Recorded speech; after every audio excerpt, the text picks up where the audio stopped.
married, but Allah Ta'ala forgive me for sure. Allah makes us in Jannah. MashaAllah, happy occasion for the families. Getting married is very easy. Getting married is very easy. A bride, a groom, an hijab and a qabul, which is, your hijab and a qabul, and that's it. So Yahweh is saying that there are some people who want to leave, so those who are blocking, please move your cars and then you can return. Anyone who is parked, especially this area, there are some who want to leave. So a proposal, a bride and groom, a proposal for acceptance, 2 Muslim male witnesses, and mahar, a dowry that has been agreed upon, and you're married. So subhanAllah, Islam and its simplicity is there on show for everyone to see. Very, very easy and very simple to get married. What is essential is that, mashallah, I'm sure Maulana would have been probably lifting some weights and running on the beach over the last many weeks as he tries to get in shape, into better shape. And certainly many females, mashallah, they'll go shopping for their clothes and will go into all these fat diets. And you start your preparation, you ensure that your apartment or your home is ready.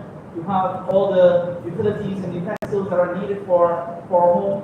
And you make those preparations. What is extremely important is spiritual preparations. So often what we're finding is that marriages are breaking up because of individuals not understanding what a marriage is about, what responsibility is about. And sadly, we are taking our baggage and our evil traits with us into a marriage and becoming a problem for the wife and the family. So it's essential that anyone getting married or on the journey of getting married, you ensure that you get rid of all those addictions and those bad habits. Sadly, as a community, we have this really bad mindset that no problem, you'll get married and everything is sorted out. No, it doesn't happen so. Psychologists and marriage counselors and therapists will tell you it doesn't happen so. You'll get married and then his addiction will go away mysteriously. No, it doesn't. He'll get married and his flirtatious ways and all of his haram relationships will come to an end. No, it doesn't happen so. It is essential, and that's your parents, you come in. It could be something simple as well, not really simple, but it could be something that you know that your son has a really bad temper. Anything you say, he shouts and he gets on. If he's doing that to you as a father and a mother, then of course when he goes in the privacy of his room or his home with his wife, and she says something, you're going to slap her. So these things, just as how we are going to the gym and preparing ourselves, this is how we are buying clothing and getting ready, is essential that we prepare before marriage as well. We prepare spiritually. We prepare spiritually before marriages. It is said that men with unresolved compulsive habits bring emotional baggage into marriage. And marriage doesn't fit what discipline doesn't. What discipline wants is essential. We have to ensure that pre-marriage, we work on ourselves. We work on ourselves. And another point that is very important is that we be very, very clear with whom we are getting married to, from both sides, as to what our expectations are, as to what we are thinking about of future. Because nowadays we're living in a whole different society. A person may get married to a young lady and she says, I don't want to have children. And then she springs out, how come you after? I'm going to be a virgin woman. And what are you going to do? It's essential that when you're in the process, before taking that, breaking that job and the proposal and acceptance, that these things are ironed out. You don't want to have any surprises. But to all the young men here, ensure that you don't go into your emotional baggage. Do your Islam. Get your Islam done. You're a person with a lot of anger, speak to your Asatizah, speak to the Uzurani. Get that solved. Otherwise, you're going to the marriage, and the first thing the wife says to you, you're going to lash out. You're going to protect, then you're on the road to destruction.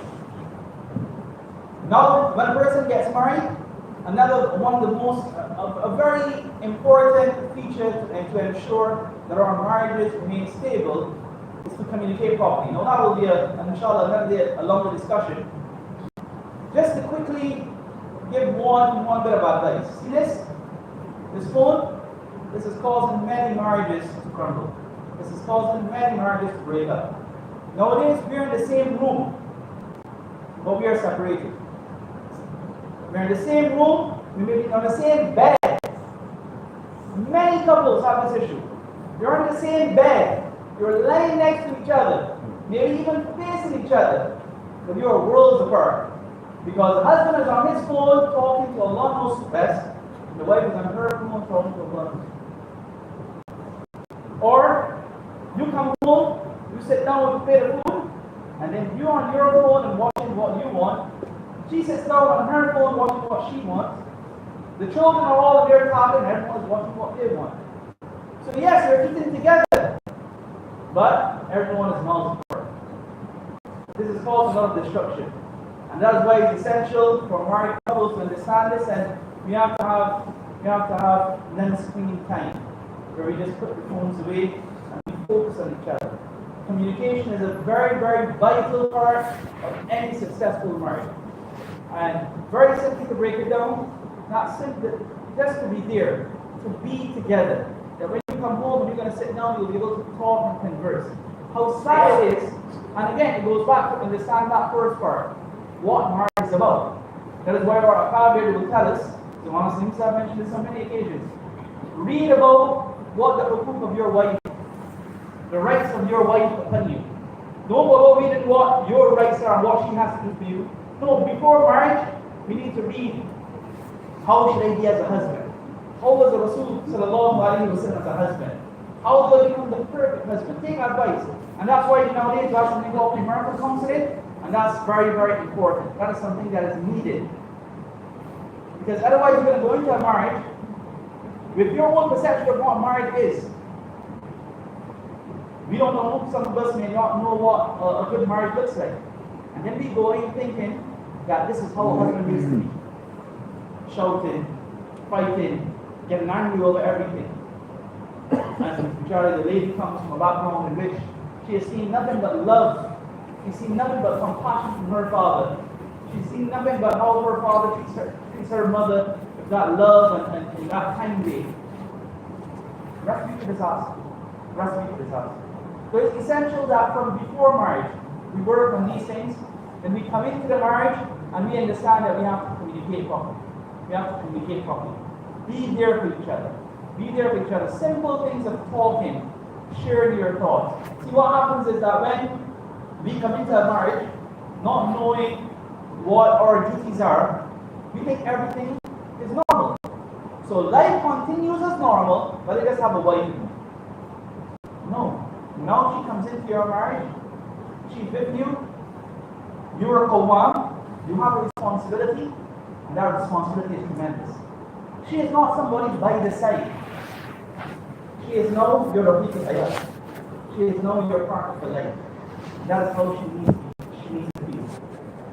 Amongst many individuals, one of the sad realities is that we're sitting with our wife and we're chatting 24/7 with our friends.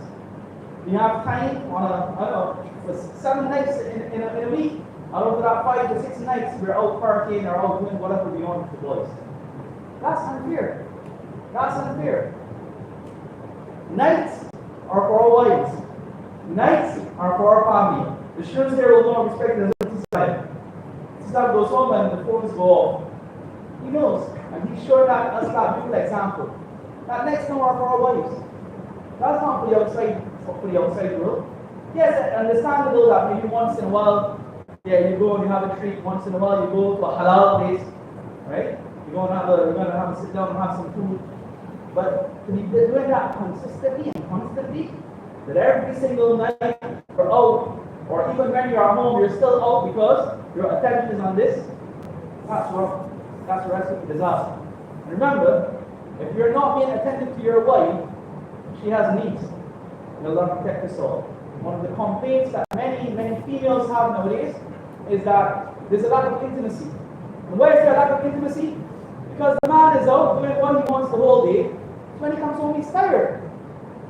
And as they say, the only time a man is nice and good to us is when they want something from us. Let's not be like that. And lastly, and I'll conclude, taqwa and connecting with Allah subhanahu wa ta'ala. Again, we go into a marriage, mashallah, and we have dreams of a bright future. We want to build a house, we want to have apartments, we want to have the best car. We want to tour, we want to go here to there and everywhere. we wanna visit this place and that place. What about our spiritual connection? What about our spiritual progress? That's something that as a family we also need. So mashallah, many ladies, mashallah, they're very proud of their mamulat. It's the men that struggle a bit on that. So if your wife has her mamulat and she's very proud of it, you also join in. So the Yasin in the morning, sit down as a family and read. In the initial days of marriages, this is what will build a marriage. So instead of Netflix and binge watching a whole series, do something more productive. Do something that is better. There are many halal ways that we can enjoy ourselves. We don't need to go to the haram. And spiritually try to build. Encourage each other in the tahajjud. You can wake up a little earlier, let's wake up a little earlier. You come home and say, okay, have you prayed our salah yet? Well, you've not prayed, okay. I was unable to pray, I was working, you come and join, you come and stand behind me, we're going to pray salah together. You sit down and you read Quran together. That's what's going to bring about barakat and blessings in the marriage. Just to recap, preparation before is vital. When you get married, you've got to work on your marriage. Don't just give up on your marriage. An essential ingredient is communication. And most importantly, is our value and connection to Allah. Keep making du'as, keep trying to get better, because inshallah, the more connected you are with Allah, inshallah, the stronger your marriage will be. May Allah Ta'ala bless this marriage. May Allah Ta'ala make it a marriage of laughter, of love, of happiness, of joy. May Allah Ta'ala protect this marriage from the hasad, the hasideen, and any the evil gaze and any person who may have any evil intent towards them. May Allah Ta'ala remove any obstacles from their path, and may Allah Ta'ala bring about lots and lots of love. The love that the Prophet Sallallahu Alaihi Wasallam and Khadija radiallahu anha had. Because if there was a perfect marriage, that's one. The Prophet Sallallahu Alaihi Wasallam's marriage was Khadija radiallahu anha. May Allah bring about that love. Muhammad and Maulana Muhammad.